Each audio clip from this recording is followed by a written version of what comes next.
मुझसे पूछा गया था पर्सोनल डिपार्टमेंट द्वारा सीनियर्स ने कि आपको पांगी भेजा जा रहा है, क्या आपको मंजूर है। तो फिर हमने पूरा टाल मटोल करें और आप बहाने ढूंढें कि हमें वहाँ सर्विस नहीं देनी है। कोई पनिशमेंट या प्लम पोस्टिंग नहीं होती, ये सिर्फ हमारे मन का वहम होता है। सरकार जहाँ पे भी एज पर पॉलिसी भेजती है आपको ज्वाइन करना चाहिए रादर देन कि आप 2019 बैच की यंग आईएएस से जब सरकार ने पूछा कि क्या आप पांगी में अपनी सेवाएं देना चाहोगी, तो यंग आईएएस ने इसके लिए तुरंत हामी भर दी। आज सरकार की तरफ से जारी तबादला आदेशों में एसडीएम सदर आईएएस रितिका जिंदल को प्रमोशन के साथ पांगी तब्दील किया गया है। रितिका जिंदल अब चंबा जिला के दुर्गम क्षेत्र पांगी में बतौर रेजिडेंट कमिश्नर अपनी सेवाएं देंगी। ये इलाका इतना दुर्गम है कि सर्दियों के दिनों में पूरे 6 महीनों तक शेष विश्व से कटा रहता है। जब इस बारे में रितिका जिंदल से बातचीत की गई तो उन्होंने बताया कि तबादला आदेशों से पहले सरकार कुछ स्थानों की ऑप्शन मांगती है।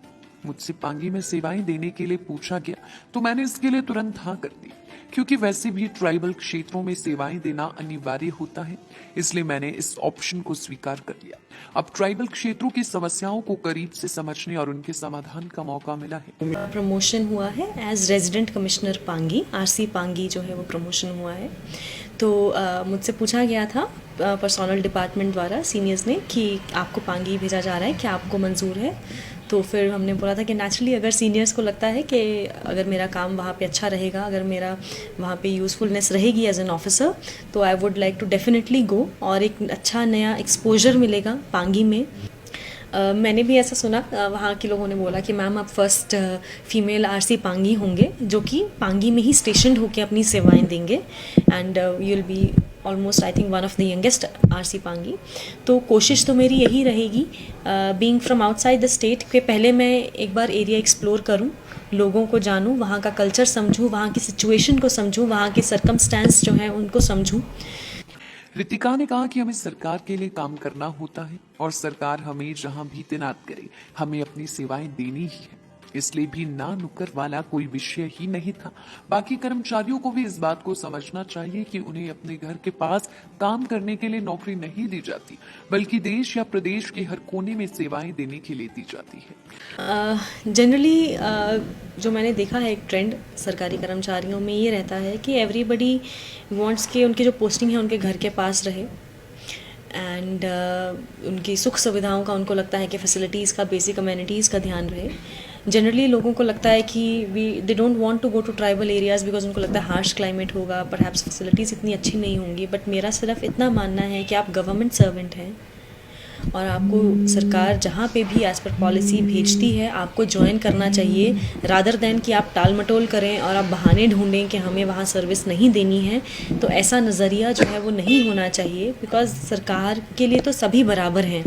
मंडी के लोग हुए, सोलन के लोग हुए, कांगड़ा के लोग हुए, पांगी या काजा के लोग हुए, सब एक बराबर हैं, वो हिमाचली ही हैं। तो हमें ऐसा कोई भेदभाव अपनी पोस्टिंग में नहीं करना चाहिए कि हमें उन लोगों को सर्व नहीं करना, हमें सिर्फ यही पोस्टिंग चाहिए। तो इस तरह का पक्षपात जो है सरकारी कर्मचारियों में नहीं होना चाहिए। जब आपने ज्वाइन की है तो आपने हिमाचल सर्विस ज्वाइन की है, चाहे आपने टीचिंग लाइन में ज्वाइन किया है, आपने डॉक्टरेट लाइन में ज्वाइन की है, किसी भी लाइन में ज्वाइन की है, तो Himachal as a service join की है। तो आपने जहाँ आपका बर्थ हुआ है, जहाँ आपका घर है, उस जगह की सर्विस ज्वाइन नहीं की है। हमने तो ऑल इंडिया की सर्विस ज्वाइन की है। तो अगर हमें सेंट्रल गवर्नमेंट भी कहीं जाने को बोलती है, it's our duty to go and join.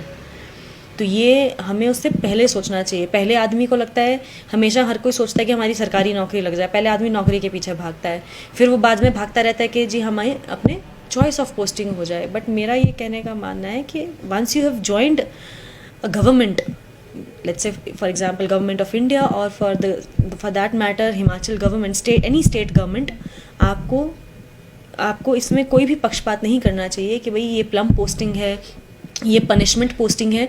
कोई पनिशमेंट या प्लम पोस्टिंग नहीं होती, ये सिर्फ हमारे मन का वहम होता है। रितिका ने कहा कि मुझे इस बात की खुशी है कि मंडी में बतौर एसडीएम लोगों का बहुत ज्यादा प्यार और सहयोग मिला। यहाँ उच्च अधिकारियों से काफी कुछ सीखने को मिला। मंडी की जो संस्कृति और परंपराएं हैं वह बहुत ज्यादा प्रभावित करने वाली है। मंडी का टेन्योर बहुत ही अच्छा रहा।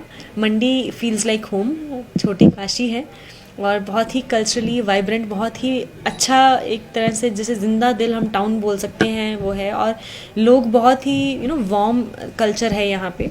एक तरह से एक्सपोजर रहा। यहाँ टीम और लोग सारे ऑफिसर्स बहुत ही एक अच्छे तरह से मुझे सीखने को मिला। डीसी सर से, एसपी मैम से, शालिनी अग्निहोत्री मैम थे, Arindam Chaudhary sir as DC. तो बहुत ही एक अच्छी टीम जो मुझे मिली यहाँ से, सभी से सीखने का मौका मिला। 2019 बैच की यंग आईएएस अधिकारी रितिका जिंदल पंजाब के मोगा की रहने वाली है। मात्र 22 वर्ष की आयु में रितिका आईएएस बन गई थी। जब रितिका आईएएस की तैयारी कर रही थी तो उस वक्त उनके पिता का स्वास्थ्य ठीक नहीं था। रितिका ने विपरीत परिस्थितियों से जूझते हुए आईएएस की तैयारी की और इस परीक्षा को उत्तीर्ण करके दिखाया। हालांकि जब वो आईएएस की ट्रेनिंग ले रही थी तो उस दौरान उनके माता पिता का देहांत हो गया था।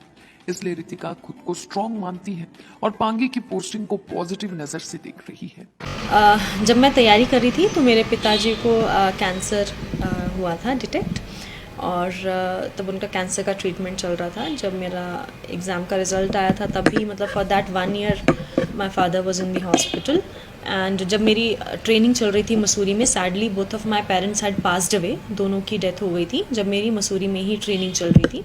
सो अप्स एंड डाउन्स काफ़ी रहे हैं लाइफ में, बट मेरा मानना यही है जो कि मैंने अपने पेरेंट्स से सीखा कि लाइफ में आप आगे बढ़ते रहें, चुनौतियाँ आती रहेंगी, but then we have to be really positive रहें, होपफुल रहें। तो इसीलिए जब आपने बोला कि पांगी में चुनौतियाँ हैं, तो मैंने कहा ऐसी चुनौतियों का कोई प्रॉब्लम नहीं है, because these are very little things, because I have already seen a lot in life. One should be strong willed person. So that is what कि मैंने अपने माता पिता से मैंने ये लर्निंग ली है। तो they were very strong people, and I am trying कि ये हमारा फैमिली का ड्रीम था कि मैं एक IAS ऑफिसर बनूँ और एक अच्छी IAS ऑफिसर बनूं, ताकि लोगों की सेवा कर सकूं और लोगों का भला कर सकूं और इस देश का नाम रोशन कर सकूं। ऐसा मेरा पेरेंट्स का ड्रीम था। तो मैं कोशिश है कि मैं इसी तरफ कार्य